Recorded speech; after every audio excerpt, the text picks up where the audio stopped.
할렐루야. 오늘도 복된 주일, 이렇게 하나님 전에 나오신 여러분의 삶 가운데 임마누엘의 은총이 늘 함께 하시기를 주님의 이름으로 축복합니다. 우리 옆에 계신 분들과 함께 인사하겠습니다.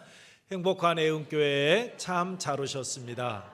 하나님은 여러분을 사랑하십니다. 저도 여러분을 사랑합니다. 네, 감사합니다.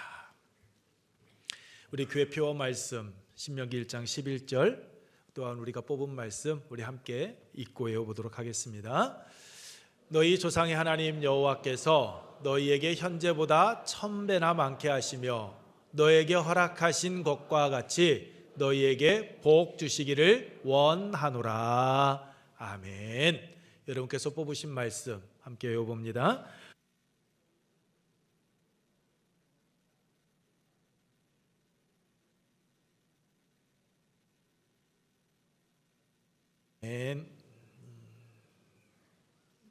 이 두 말씀이 여러분의 삶과 가정 가운데서 아름다운 열매로 맺혀지기를 축복합니다.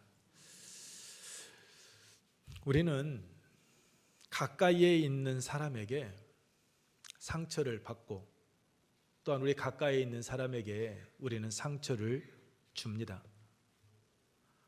먼 사람들끼리는 상처를 주고 받지를 않습니다. 그런데 정말 상처를 주지 않고 사랑만 받을 줄 알았던 가족에게, 나 혹은 친한 지인들, 가까운 사람들과의 관계 속에서 우리는 상처를 주고 상처를 받습니다. 나에게 그래서는 안 되는 사람, 내가 그래서도 안 되는 사람에게 여러분 상처를 주고 받으면 어떻습니까? 굉장히 깊습니다. 그 상처의 아픔이. 그리고 그것을 극복해 나아가는 것이 결코 쉽지가 않습니다. 몸에 낙인을 찍으면 지워지지 않듯이 그 마음의 상처가 쉽게 지워지지를 않습니다. 어느 순간 새록새록 떠오릅니다.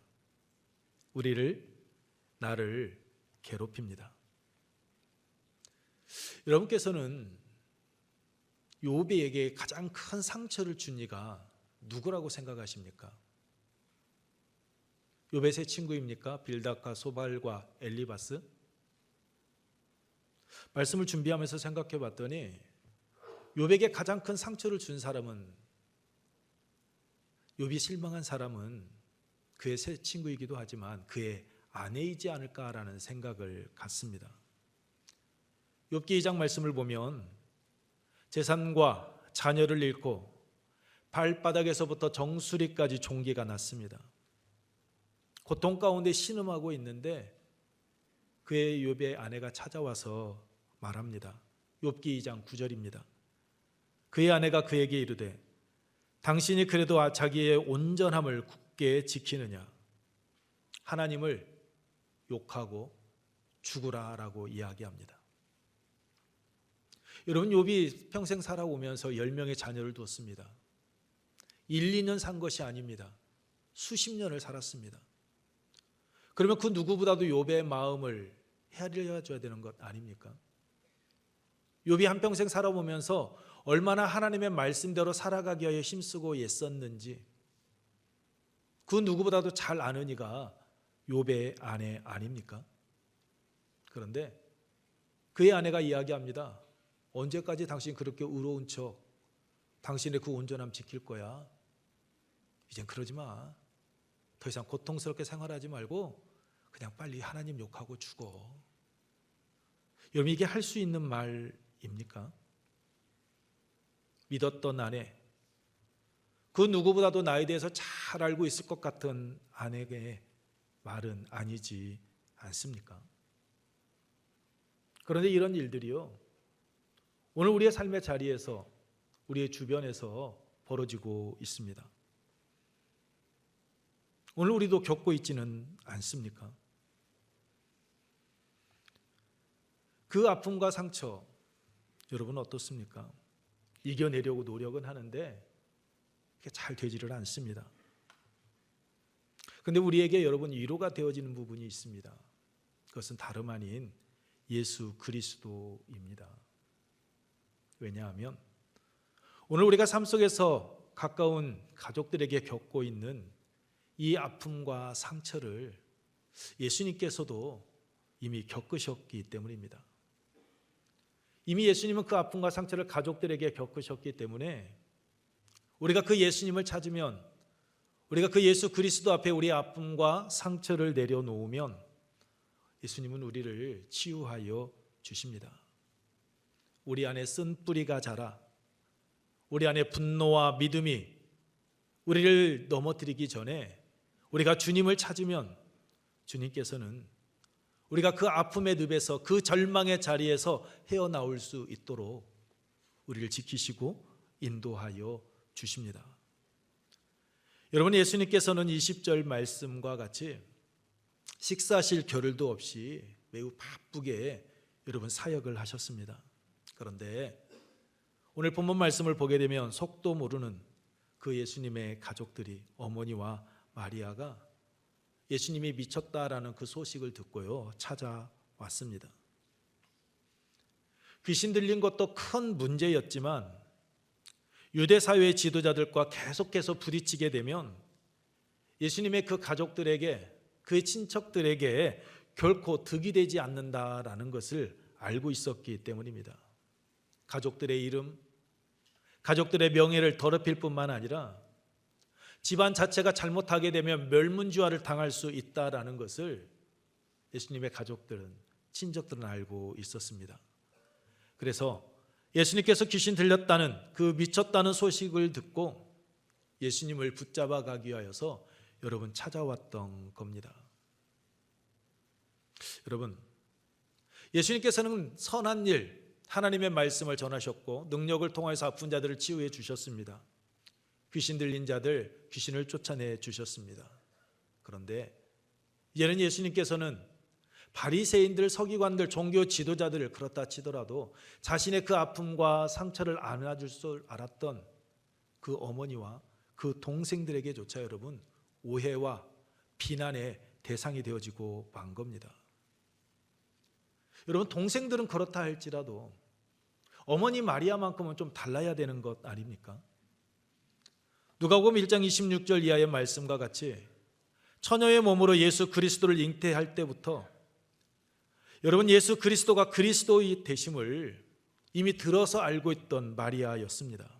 뿐만 아니라 예수님께서 12살 시절에 성전에서 선생님들과 함께 앉아서 그곳에서 묻기도 하고 듣기도 하는 그 모습을 보면서 정말로 지혜롭게 행동하는 그것을 보며 그 모든 것들을 마음에 두고 품었더니 여러분 그가 마리아였습니다. 예수님의 그 30년의 삶을 가장 가까이에서 지켜보면서 하나님께서 주신 선물이고 하나님의 뜻대로 오신 분이구나라는 것을 알고 있던 마리아였습니다. 그러면 예수님께서 지금 공생애를 시작하시면서 행하시는 이 모든 일들을 보고 듣고 경험했다면 이제는 예수님께서 메시아로서의 사역, 30년 전 하나님께서 나에게 이 예수 그리스도를 보내주셨을 때 하셨던 말씀이 이제 이루어지는구나라고 생각해야 되는 것 아닙니까? 그런데 마리아도 남들과 다르지 않았습니다. 예수님에 대한 소문만 듣고 예수님을 붙잡아 가기 위해서 동생들과 함께 예수님을 찾아왔습니다. 여러분, 왜 이렇게 된 것입니까? 그것은 여러분 첫 번째로 영적으로 눈이 멀어 믿음을 소유하지 못했기 때문입니다. 우리 함께 첫 번째입니다. 우리 함께 읽겠습니다. 믿음을 갖지 못했습니다. 그렇습니다, 여러분. 마리아가 예수님의 그 동생들이 여러분 눈이 멀어, 영적인 눈이 멀어 있었기 때문입니다. 어머니 마리아와 동생들은 육신의 가족으로 수십 년을 예수님과 살았습니다.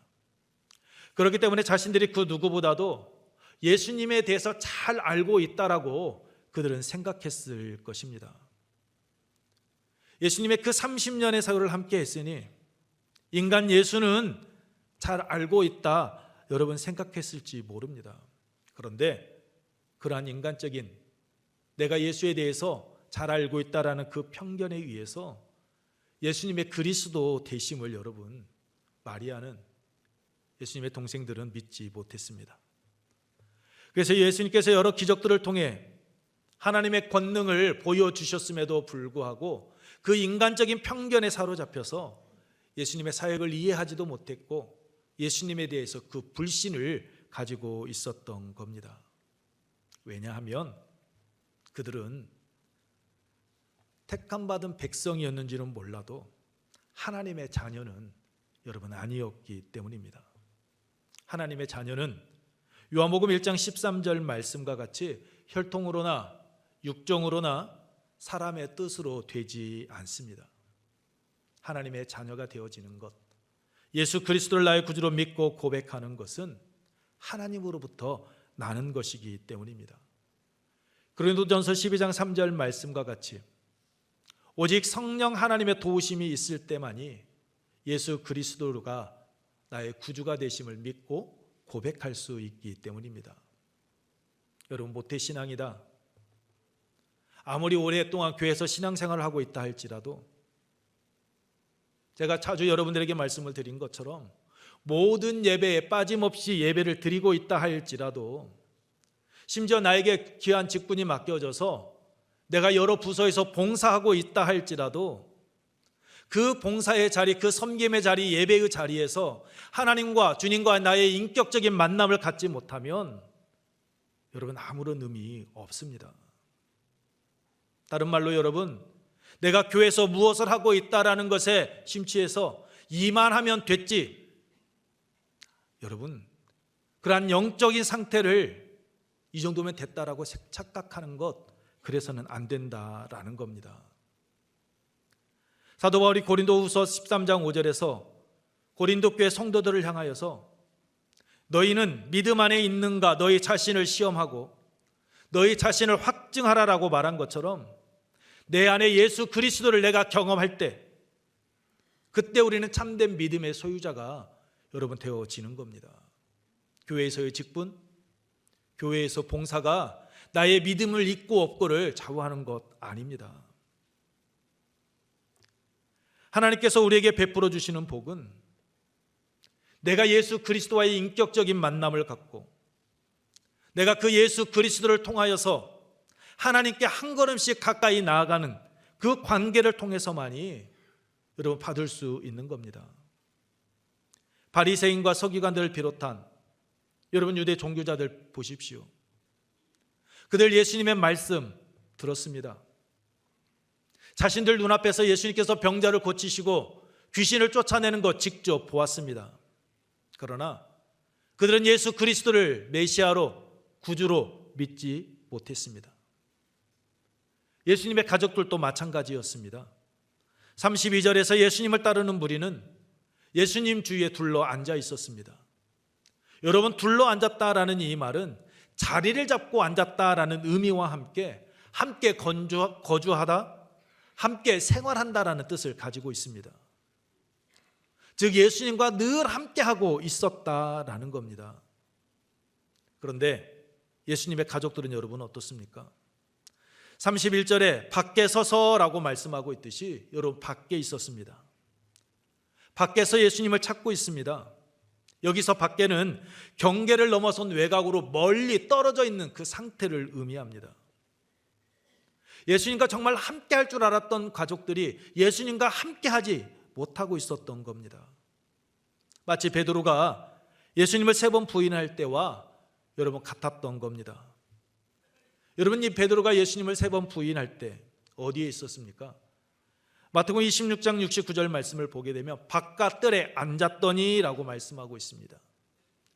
예수님 곁에 예수님과 함께 있는 것이 아니라 예수님과 멀찍이 떨어져서 여러분 밖에 있었습니다. 밖에서 서성거리고 있는 베드로의 모습, 이 모습이 여러분 오늘 본문에 나오는 마리아와 예수님의 동생들의 모습이었던 겁니다. 여러분, 안으로 들어와야 했는데 그러지 못합니다. 그러니 예수님께서 하시는 말씀을 바르게 이해할 수도 없었고 예수님의 그 사역을 받아들일 수도 없었던 겁니다. 오직 그들의 눈에는 가족의 명예, 더럽히는 자로 여러분 보였던 겁니다. 그래서 예수님의 힘과 울타리가 되어주어야 될 어머니, 그의 가족들이 거짓 소문에 현혹되어서 예수님께서 귀신을 들려 미쳤다라고 생각하며 붙잡아가기 위하여서 그 앞에 서 있었던 겁니다. 가족이었지만 예수님의 능력을 체험하고 말씀을 듣기 위하여 예수님 곁에 둘러앉았던 그 무리만도 못한 이들, 여러분, 그들이 예수님의 가족이었습니다. 왜요? 안으로 들어오지 못하고 계속해서 밖에서 서성이고 있었기 때문입니다. 그러니 그들은 예수님을 그리스도로 믿는 그 믿음을 소유할 수가 없었던 겁니다. 오늘 우리는 예수님 곁에 앉아있는 예수님을 따르는 무리가 될지언정, 예수님과 함께하는 자가 될지언정 예수님의 가족과 같이 되어서는 안 될 것입니다. 들어서 알고는 있는데, 보아서 알고는 있는데 예수님과 함께하지 못하는, 밖에 서서 서성거리는 그러한 자가 되지 않기를 원합니다. 밖에서 서성이며 예수님을 찾는 자가 아닌 믿음의 공동체 안에서 말씀을 통하여서 주님과 함께 동행하는 그러한 삶을 살아가기를 원합니다. 그래야 여러분, 우리 주위 사람들에게 상처를 주지 않습니다. 믿음 안에서 형제 자매된 자들의 힘과 울타리가 되어줄 수 있는 것입니다. 그러므로 예수님의 가족들과 같이 믿음의 공동체 안에서 여러분, 밖에서 서성이지 마십시오. 예수님을 따르는 무리와 같이 애용교회 공동체 안에 들어오셔서 하나님께서 나를 부르신 이유, 하나님께서 나에게 귀한 사명을 맡겨주신 이유, 그것을 묻고 찾고 믿음의 공동체 안에서 우리가 함께 하나가 되어 나아가기를 원합니다. 그래서 여러분의 삶의 자리에서 예수 그리스도의 향기가 풍겨지고 여러분으로 인하여서 우리 애용교회가 더 건강한 교회로, 더 복된 교회로 세워져 가기를 원합니다. 두 번째로, 예수님의 가족들이 영적으로 눈이 멀다 보니 여러분, 하나님의 뜻을 분별할 수가 없었습니다. 우리 두 번째입니다. 우리 두 번째 함께 읽겠습니다. 하나님의 뜻을 분별하지 못했습니다. 여러분, 신앙생활을 하면서 영적 분별력을 가지고 있느냐 없느냐는 여러분 매우 중요합니다. 요한복음 9장에 보면 나면서부터 안진뱅이 된 자가 깨끗하게 치유함 받은 사건이 여러분 나옵니다. 맹인이 보게 되었다는 소문을 들은 바리새인들이 그 맹인을 찾아와서 묻습니다. 어떻게 해서 내가 보게 되었느냐라고. 첫 번째 이야기를 끝나고 난 후에 그의 부모에게 나아가서 확인합니다. 그리고 다시 찾아와서 묻지요. 그러면서 바리새인들이 예수님은 죄인이다라고 이야기합니다. 그러자 그 바리새인들을 향하여서 여러분 맹인이 이야기합니다. 요한복음 9장 30절로 31절 말씀입니다. 그 사람이 대답하여 이르되 이상하다. 이 사람이 내 눈을 뜨게 하였으되 당신들은 그가 어디서 왔는지 알지 못하는도다. 하나님이 죄인의 말을 듣지 아니하시고 경건하여 그의 뜻대로 행하는 자의 말은 들으시는 줄을 우리가 아나이다 라고 이야기합니다. 이 맹인은 그 당시 힘을 가지고 있었던 그 바리새인들이 예수님을 죄인이다라고 칭함에도 불구하고 그들의 말에 수긍하지 않습니다. 그들의 말을 들었지만 따르지 않습니다. 예수님을 죄인으로 정죄하지도 않습니다. 그는 예수님께서 행하신 이적을 통하여서 예수님께서 경건한 자다라는 것을, 이 예수님은 하나님께서 보내신 자다라는 것을 그는 확신하고 그는 담대하게 바리새인들에게 이야기합니다. 예수님께서 하시는 그 일을 통해서 하나님께서 보내신 자인지 아닌지 여러분, 이 맹인 되어졌던 자는 분별하며 나아갔던 겁니다. 은혜 받고 넘어질 수 있었는데, 은혜 받고 힘 앞에서 굴복할 수 있었는데, 여러분 이 맹인은요 자신이 받았던 그 은혜 소멸하지 않습니다. 넘어지지 않았습니다. 그런데 여러분, 마리아는 어떻습니까? 천사 가브리엘이 처녀 마리아를 찾아가 누가복음 1장 28절에서 말했습니다. 그에게 들어가 이르되 은혜를 받은 자여 평안할지어다. 주께서 너와 함께 하시도다 라고 여러분 30년 전에 이미 천사 가브리엘을 통하여서 본인이 하나님께 은혜 받은 자, 하나님께서 그와 함께하고 계시다라는 것을 여러분 들었던 자였습니다. 그 30년의 세월 하나님께서 함께하고 계심을 누렸던 자였습니다. 그런 그가 예수님께서 행하시는 그 사역을 보고 이해하지 못합니다. 오히려 거짓 소문을 듣고 오해하고 예수님을 불신했습니다. 예수님의 울타리, 예수님의 방패마이가 되어줘야 될 자가 여러분 시기의 눈먼 그 서기관들의 주장에 여러분 동조하고 말았던 겁니다. 예수님과 수십 년을 함께 살아왔기에 예수님에 대한 인간적인 편견에 사로잡혀서 그 영적 분별력을 여러분 잃어버리고 말았던 겁니다. 그래서 사람들의 말에 현혹되어서 예수님을 데려가기 위하여 찾아왔습니다.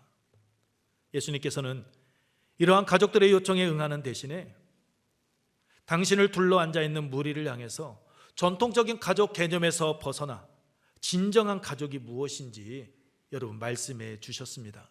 마가복음 3장 35절 말씀입니다. 우리 함께 읽습니다.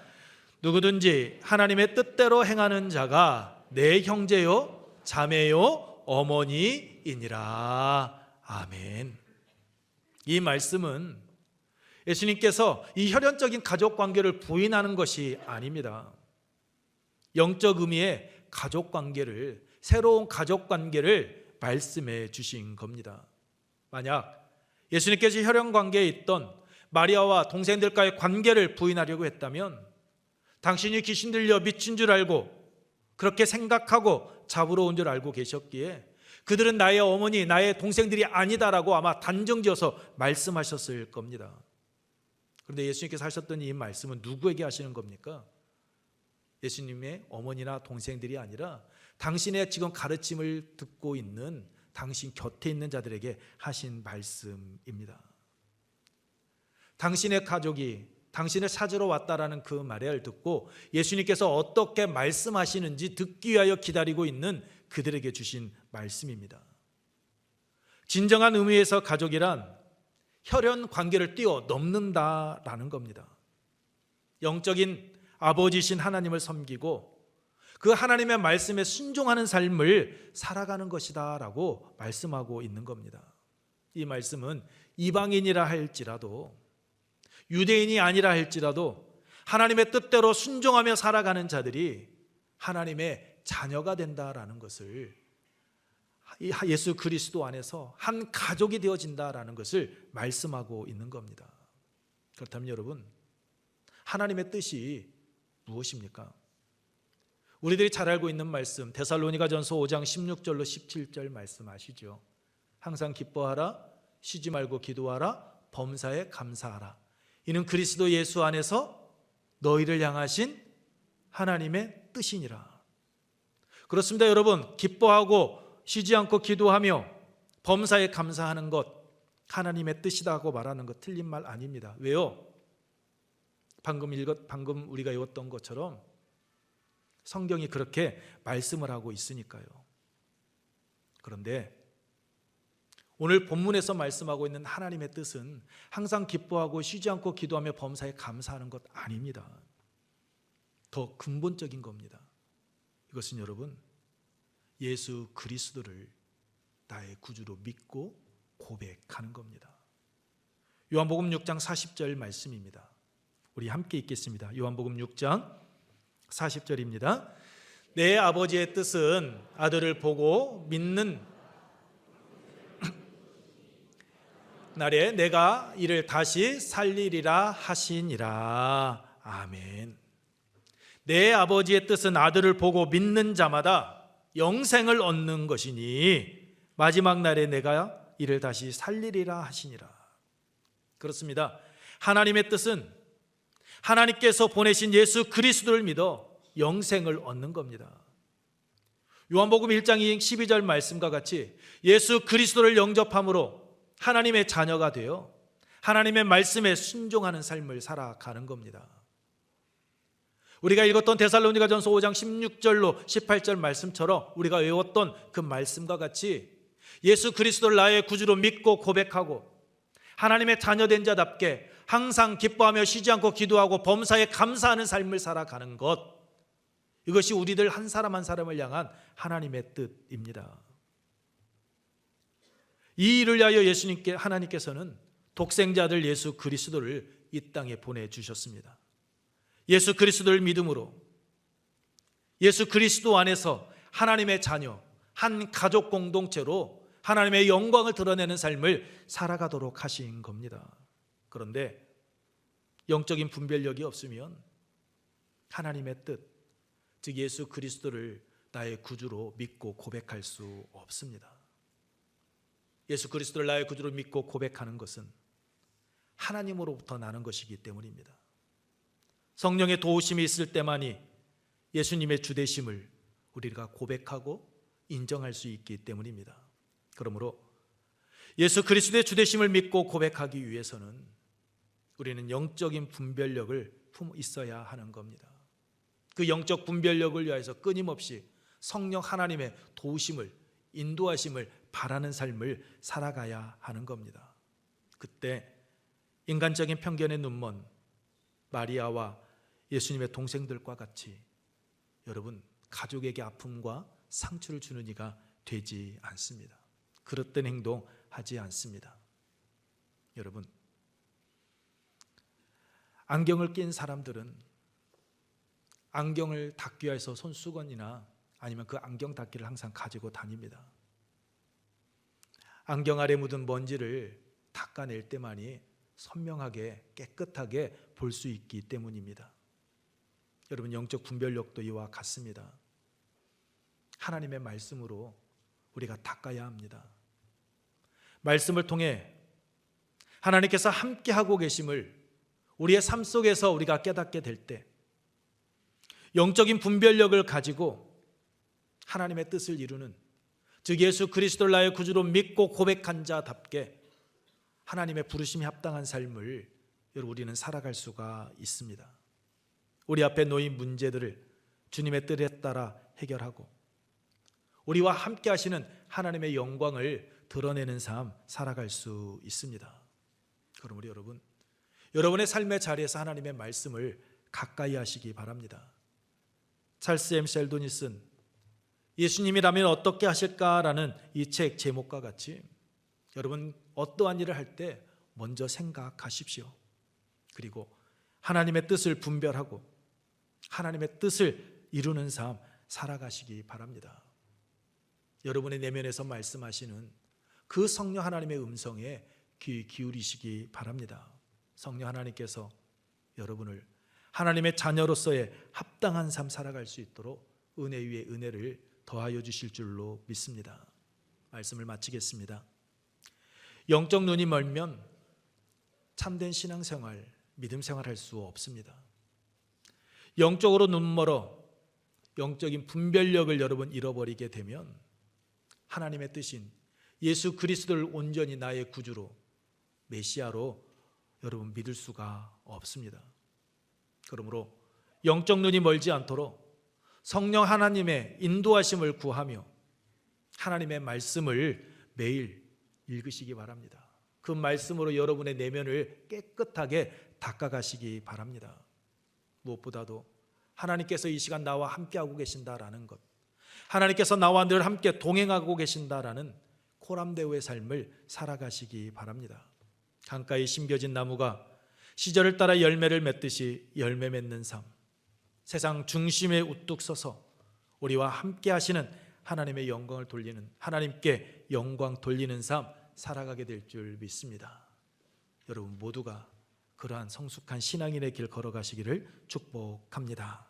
우리 함께 하늘의 것을 구하게 하소서라는 찬양 함께 하도록 하겠습니다. 이 찬양 부르고 난 후에 기도할 때 영적 눈이 멀지 않도록 성령 하나님의 인도하심을 구하며 하나님의 말씀으로 영의 눈을 매일 닦아 참된 믿음 생활, 영적 분별력을 가지고 하나님의 뜻을 이루는 신앙인의 길 걸어가게 하옵소서라고 우리 함께 찬양 후에 기도하도록 하겠습니다.